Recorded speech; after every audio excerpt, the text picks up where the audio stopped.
Shalom, selamat pagi Bapak Ibu Saudara yang dikasihi Tuhan. Selamat berjumpa kembali di dalam doa pagi GBI Bethel pada hari ini. Mari saya mengajak untuk setiap kita sebelum kita memulai aktivitas kita pada hari ini. Mari kita bersama-sama datang di dalam hadirat Tuhan. Bawa penyembahan kita, bawa kerinduan kita di dalam hadirat Tuhan. Mari sama-sama kita nikmati hadirat Tuhan saat pagi hari ini. Yesus, haleluya Yesus.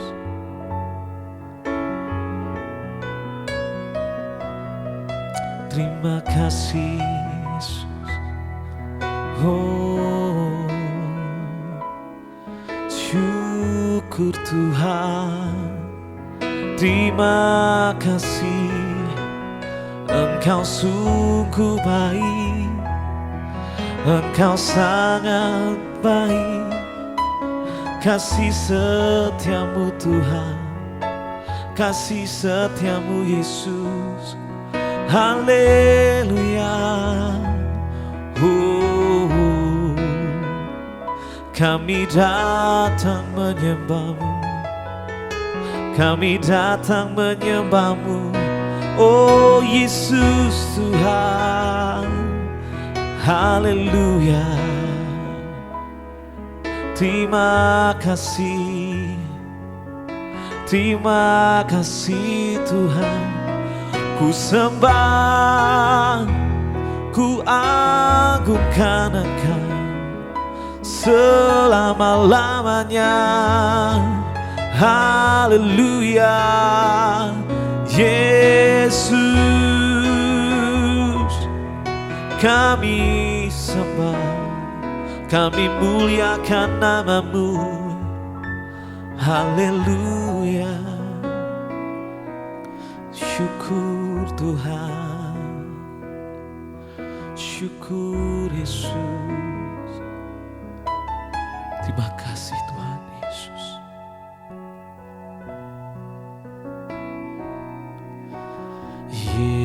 Yesus, kami puja, kami sembah sebagai Raja. Berdiri di tengah kami, ditinggikan dan dipuji. Yesus, kami puja, kami sembah sebagai Raja. Berdiri di tengah kami, ditinggikan dan dipuji. Sembah dan puji penuhi tahta-Mu. Sembah dan puji penuhi tahta-Mu. Sembah dan puji penuhi tahta-Mu. Yesus Tuhan adalah Raja. Sembah dan puji penuhi tahta-Mu. Sembah dan puji penuhi tahta-Mu. Sembah dan puji penuhi tahta-Mu. Yesus Tuhan adalah Raja. Mari sama-sama katakan, Yesus, kami puja, kami sembah sebagai Raja. Berdiri di tengah kami, ditinggikan dan dipuji. Katakan Yesus. Yesus kami puja, kami sembah sebagai Raja.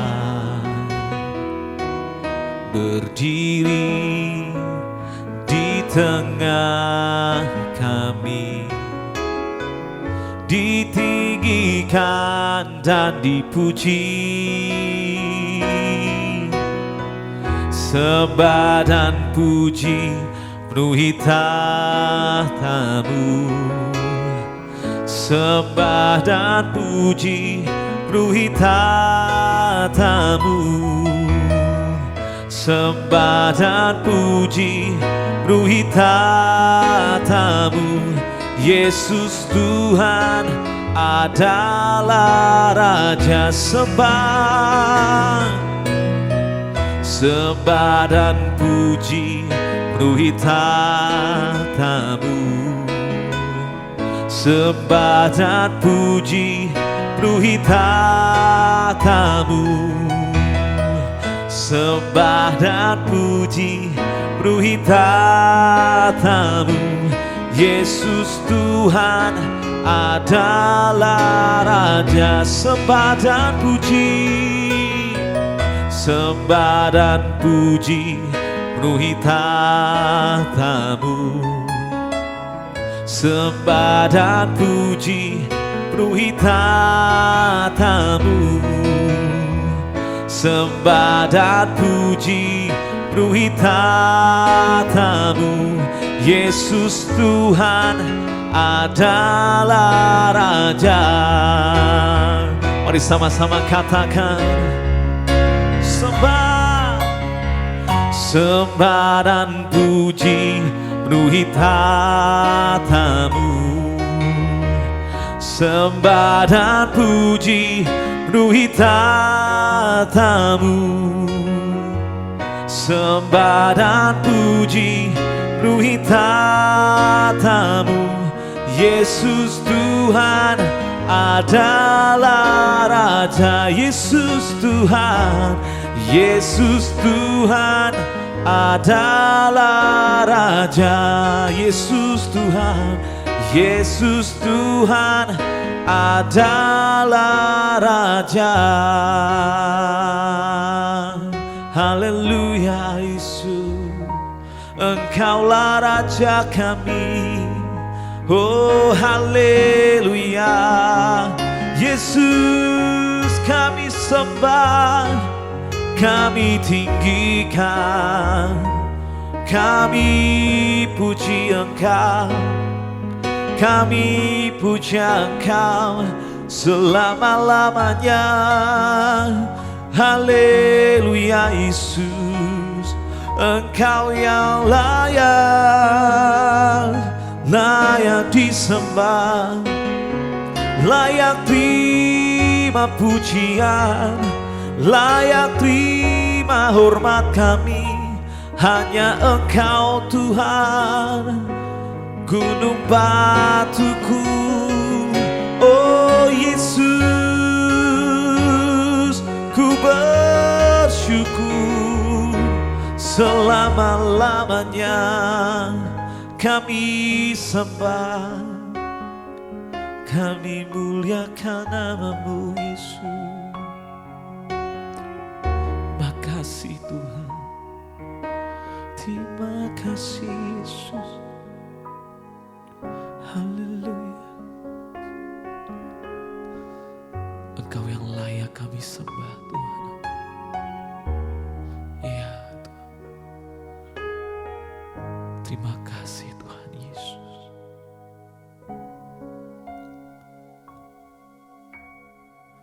Sembah dan puji penuhi tahta-Mu. Sembah dan puji penuhi tahta-Mu. Sembah dan puji penuhi tahta-Mu. Yesus Tuhan adalah adalah Raja, sembah, sembah dan puji penuhi tatamu. Sembah dan puji penuhi tatamu. Sembah dan puji penuhi tatamu. Yesus Tuhan adalah Raja, sembah dan puji, sembah dan puji penuhi tatamu. Sembah dan puji penuhi tatamu. Sembah dan puji penuhi tatamu. Yesus Tuhan adalah Raja. Yesus Tuhan adalah Raja. Yesus Tuhan adalah Raja. Engkaulah Tuhan dan Raja kami. Terima kasih Tuhan. Terima kasih. Haleluya. Amin. Selamat pagi jemaat doa pagi yang kami kasihi. Semoga semuanya dalam kondisi sehat, yang baik, dan dalam sukacita Tuhan di pagi hari ini. Mari kita renungkan firman Tuhan hari ini dari Yohanes 6 ayat 12 sampai dengan 15 yang saya beri judul Kenyang Rohani. Yohanes pasal 6 ayat 12 sampai 15 kita baca. Dan setelah mereka kenyang, ia berkata kepada murid-muridnya, kumpulkanlah potongan-potongan yang lebih supaya tidak ada yang terbuang. Maka mereka pun mengumpulkannya dan mengisi 12 bakul penuh dengan potongan-potongan dari kelima roti jelai yang lebih setelah orang makan. Ketika orang-orang itu melihat mujizat yang telah diadakannya, mereka berkata, dia ini adalah benar-benar nabi yang akan datang ke dalam dunia. Karena Yesus tahu bahwa mereka hendak datang dan hendak membawa dia dengan paksa untuk menjadikan dia raja, ia menyingkir pula ke gunung seorang diri. Amin. Demikianlah firman Tuhan. Di sini kita melihat ada hal yang menarik Bapak Ibu. Kita melihat di sini ada 5 jelai roti atau sebut saja 5 roti utuh seperti roti tawar yang kita lihat mungkin yang belum dipotong-potong. Nah, ada 5 jelai roti. Roti utuh itu tidak masuk akal walaupun dipotong-potong untuk memberi makan 5.000 orang.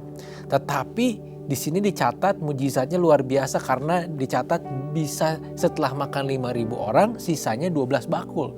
Berarti benar-benar pelipat gandaan yang luar biasa. Sungguh pelipat gandaan yang terjadi. Karena mujizat itulah mujizat yang mengenyangkan perut banyak orang. Perut 5.000 orang dikenyangkan. Banyak orang memikirkan mengangkat Yesus menjadi raja atas mereka. Bahkan dicatat di ayat yang ke-15 dengan paksa. Karena Yesus tahu bahwa mereka hendak datang dan hendak membawa dia dengan paksa untuk menjadikan dia raja. Jadi Yesus menyingkir ke gunung menyendiri. Kenapa? Karena Yesus gak mau untuk dijadikan raja. Karena mereka berpikir, orang-orang itu berpikir pada hari itu kalau ada hanya 5 roti saja bisa mengenyangkan ribuan orang. Apalagi hari-hari ke depan pasti penuh dengan kelimpahan. Orang-orang mulai berkata, yes, ini mungkin adalah orang yang datang ke dunia. Yesus adalah nabi yang datang ke dunia. Tetapi Yesus bertindak gak wajar pada saat itu. Kenapa? Secara manusia seharusnya orang senang ketika seseorang atau banyak orang mengaguminya. Tetapi Yesus itu menghindar. Dia menghindar untuk dijadikan raja. Bayangkan banyak orang yang bukan raja rela melakukan banyak hal untuk menjadi seorang pemimpin atau seorang raja. Di zaman dulu kita lihat banyak pertempuran, banyak pembunuhan terjadi. Kenapa? Karena dia ingin merebut hak waris atau apapun itu menjadi seorang raja. Yesus yang ingin dijadikan raja oleh kerumunan itu, dia malah menghindar. Nah, pertanyaannya untuk kita renungkan dalam Yohanes 6 ayat 12 sampai 15 hari ini adalah, kenapa Yesus menghindar untuk dijadikan raja oleh orang-orang, oleh pendengarnya, oleh followernya? Yang pertama, belum saatnya. Yes, Yesus adalah Tuhan dan Yesus itu adalah Raja kita. Tetapi kelahirannya menjadi manusia bukan untuk menjadi Raja. Tetapi Yesus bilang di ayat-ayat yang lain, dia datang bukan untuk dilayani tetapi untuk melayani.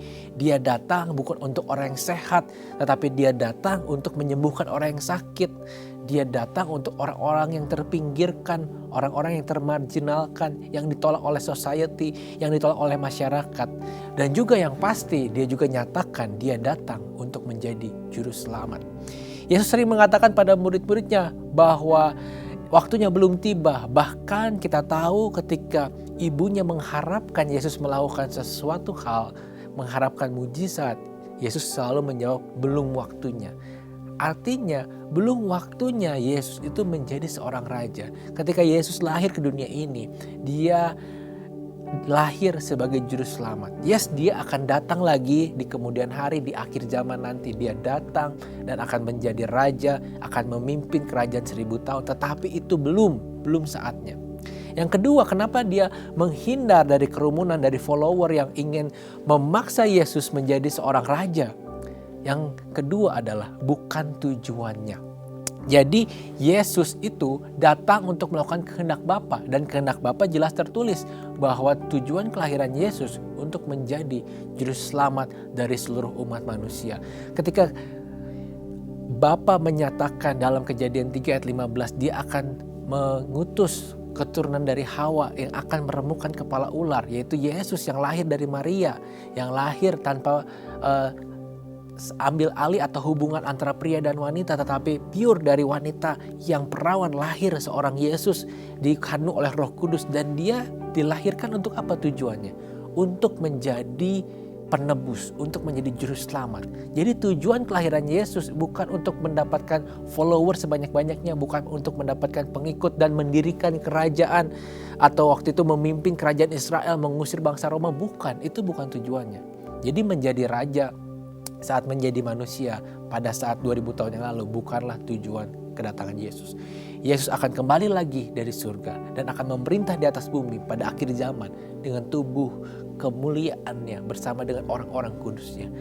Tetapi hari ini kita tahu kelahiran Yesus ke dunia, inkarnasi Tuhan menjadi manusia, firman menjadi manusia, itu bukanlah untuk menjadi seorang raja. Dari hal ini, marilah kita merefleksikan iman kita. Jangan sampai kita memiliki iman yang salah seperti 5.000 orang itu. Seperti orang-orang yang memaksa Yesus. Ayo Yesus, mana mujizat berikutnya? Kami udah kenyang. Karena kita tahu Yesus pun menegur hal itu. Kita lihat, kenapa orang-orang itu salah? Yang pertama, orang-orang itu memikirkan kenyang jasmani. Yesus mengatakan seharusnya bukan kenyang perut, kenyang jasmani yang mereka cari, tetapi kenyang secara rohani. Kekosongan hidup seseorang yang tidak memiliki Tuhan, itu tidak akan dikenyangkan oleh apapun yang ada di dunia ini. Kita ambil contoh seorang wanita Samaria yang bertemu Yesus di sumur. Kekosongan hatinya, hasratnya tidak dapat dipenuhi bahkan oleh mantan suaminya. Ya, bukan mantan suaminya, tapi mantan-mantan, karena mantannya banyak. Tidak ada yang bisa memenuhi wanita ini. Dia selalu haus lagi ketika ketemu Yesus di sumur. Dia bilang, Yesus minta air sama wanita itu, tetapi Yesus menawarkan, minumlah daripadaku air kehidupan, maka engkau tidak akan haus lagi. Artinya apa? Hanya Yesus yang bisa mengenyangkan rohani kita. Hanya Yesus yang bisa membuat kekosongan di hati kita terpenuhi, karena dia adalah roti hidup. Karena dia roti hidup, kita akan kenyang secara rohani ketika kita bersekutu dengan Yesus. Yang kedua, orang-orang pada zaman itu, di 5.000 orang itu, pengikutnya itu, memikirkan kerajaan jasmani, bukan kerajaan Allah, kerajaan jasmani atau kerajaan dunia. Yesus ingin datang menegakkan kerajaan Allah, bukan untuk mendirikan kerajaan dunia, bukan untuk mendirikan suatu negara. Seharusnya kemerdekaan atas perbudakan dosa melebihi keinginan mereka 5.000 orang ini daripada kemerdekaan atas perbudakan duniawi atau perbudakan dari bangsa Roma. Memang mereka pada zaman itu sebagai satu bangsa sedang dijajah oleh bangsa Roma, dan mereka mengharapkan satu ajaiban, suatu utusan Mesias yang mereka harapkan ingin membebaskan bangsa ini dari Roma. Tetapi Tuhan tidak ingin membebaskan mereka dari hal itu. Tetapi yang Tuhan ingin bebaskan adalah dari perbudakan dosa. Dia ingin mendatangkan kerajaan Allah, kehendak Allah ke dalam bangsa Israel. Orang-orang di masa hidup Yesus tersebut memiliki pemikiran kemerdekaan yang negara, kemerdekaan dari Roma. Tetapi mereka luput dari pemikiran bahwa mereka itu harusnya mengalami kemerdekaan dari perbudakan dosa. Dengan percaya Yesus kita mengenal Allah. Bahkan Tuhan mengadopsi kita menjadi anak-anaknya dan memberikan kita akses untuk masuk dalam kerajaan Allah. Hari ini kita lihat firman Tuhan. Yesus adalah roti hidup. Barang siapa percaya kepadanya dan mengambil bagian dari tubuh dan darahnya. Artinya percaya pada kematiannya di kayu salib untuk menebus dosa kita. Kita akan kenyang secara rohani dan juga akan masuk kerajaan Allah.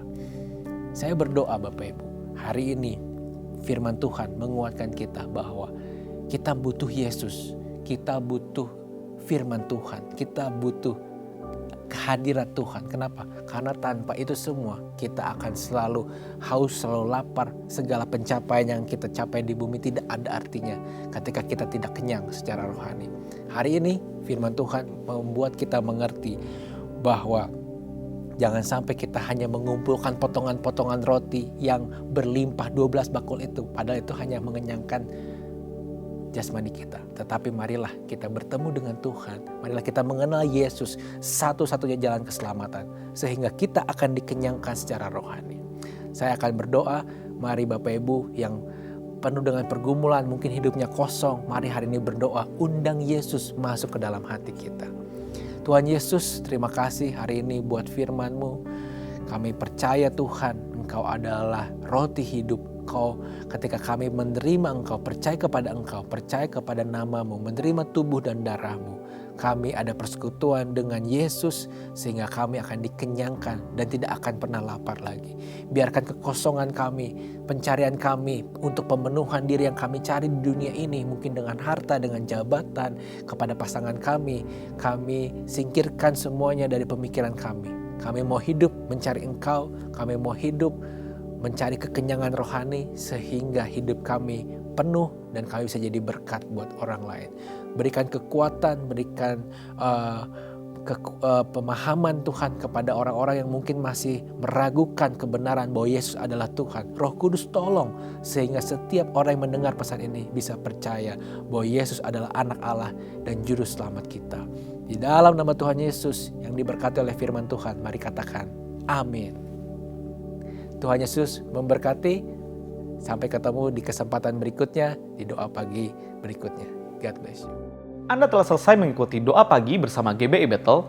Kami mengajak untuk Anda tekan tombol like dan share untuk dibagikan ke teman-teman lain agar mereka juga bisa diberkati. Jangan lupa klik tombol subscribe dan nyalakan loncengnya dan agar Anda bisa mengikuti setiap ibadah dan acara siraman rohani melalui channel ini.